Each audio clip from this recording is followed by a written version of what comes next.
আসসালামু আলাইকুম এভরিওয়ান। ঢাকা বিমানবন্দর রেল স্টেশনে ভোর ভোর পৌঁছে গিয়েছি। আজকের উদ্দেশ্য হচ্ছে শ্রীমঙ্গল। ট্রেনে করে শ্রীমঙ্গল যাওয়ার অভিজ্ঞতা অন্যরকম। বাসে করেও শ্রীমঙ্গল যাওয়া যায়, তবে ট্রেনে করে যাওয়ার মজাটাই আলাদা, কারণ ট্রেন জার্নি অনেক কমফোর্টেবল।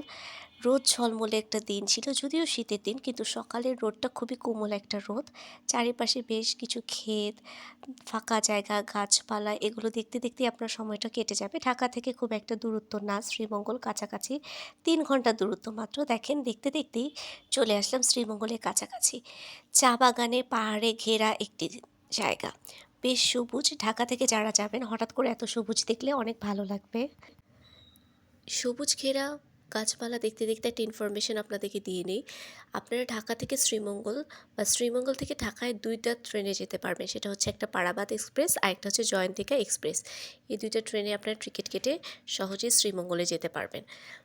এই শ্রীমঙ্গলের আশেপাশে হচ্ছে মেন শহরে বেশ কিছু হোটেল রয়েছে, যেগুলো মোটামুটি রিজনেবল প্রাইসে রয়েছে। একটু শহর থেকে দূরে গেলে আপনারা রিসোর্ট পাবেন। রিসোর্টের দাম একটু মোটামুটি বেশিই মনে হয়েছে আমার কাছে।